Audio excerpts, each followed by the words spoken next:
माझी दिवसाची सुरुवातच 5 पासून झाली. आपले संडे असल्यामुळे आपण जवळच्या एक वॉकिंग प्लेचा प्लॅन केला होता. आपण सकाळी 6लाच घरातनं निघालो.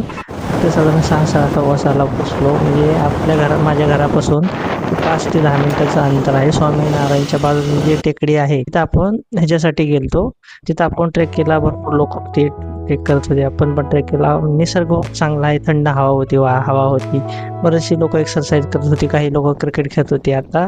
आणि तिथनं व्ह्यू एवढा आहे की स्वामीनारायणचा व्ह्यू आहे, पुणे बेंगलोर हायवेचा व्ह्यू आहे. या सगळ्या गोष्टीचा आपण तिथं ट्रॅक करून घेतला. आणि परत आपल्याला क्रिकेट बघायचं होतं. क्रिकेट बघितलं. परत एक दुसऱ्या राऊंडला सुरुवात केली. म्हणजे पहिला राऊंड कंप्लीट केला, दुसरा राऊंडही केला. तिथं सगळे लहान मुलं काही जण आहे ते ग्रुपने व्यायाम करत होते. तिथं जवळच म्हणजे ह्याचा तलाव आहे जांबूवाडीचा. तिथनंच पुणे बेंगलोर हायवे जाते. तिथं कात्रजचा जो हत्ती डोंगर आहे. सगळा असा चांगला नजारा होता. काही लोक आहेत तिथं व्यायाम बी करत होते, म्हणजे ग्रुपनी. काही सिंगल जण व्यायाम करत होते. वरतून खूप चांगला व्ह्यू दिसत होता. मग तिथून आपण खाली आला. आपल्याला स्वामीनारायण मंदिरचा प्लॅन केला होता. साधारण 7:15 वाजले होते. स्वामीनारायण मंदिर आहे ते साधारण त्याचं टायमिंग आहे ते 7:30 सकाळी. मी पहिलाच व्यक्ती होतो मंदिरात. एंट्री गेली, कुणीच नव्हतं मंदिरात.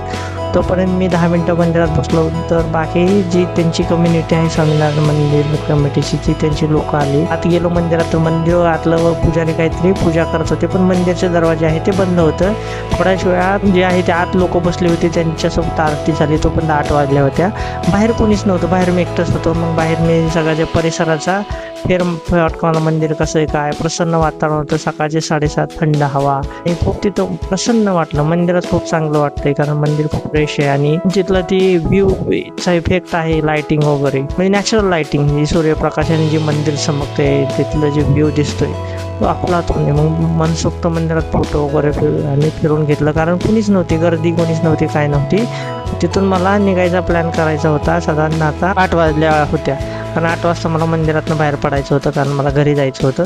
घरी जाऊन निघेपर्यंत बाहेरमध्ये एकही पर्सन नव्हता. तोपर्यंत मी रील शूट करून घरी येऊन आपण नाश्ता वगैरे केला. भावाचा मुलगा सोबत होता. तिथून आपल्याला डी-मार्टला जायचं होतं. आपण जे जिमचा फिटनेस आहे साठी डाएट करतो, तिथं अमोलचं ओरिजिनल पनीर मिळतं. त्याच्यामुळे आपण डी-मार्टवरूनच घेतो, दुसरी कुठं घेत नाही.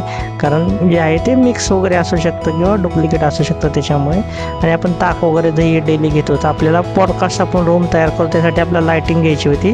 म्हणजे लायटिंग मिळाली नाही. मग परत आपण घरी येऊन थोडा मी आराम करत डिस्कशन चालू होतं. तो लॅपटॉपवर काम करत होता.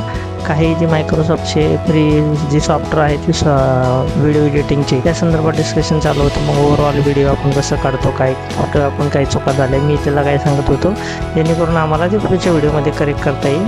आणि त्याच्यातून आम्हाला घरनं फोन आला. नेमकं आमचे जे दाजी आहेत, आत्याचा मुलगा, नेमकं तो हॉस्पिटलमध्ये अटॅक येऊन वारला. त्याच्यामुळे आम्हाला झालं, म्हणजे वाईट वाटलं. त्याच्यामुळं मी पुढे सगळ्या गोष्टी आहेत, कारण आम्हाला ते आमच्यापासून 250 किलोमीटर गाव, तिथं जाणं आम्हाला शक्य नव्हतं लगेच. त्याच्यामुळे तिथून पुढं आम्ही रील वगैरे शूट केली नाही काय.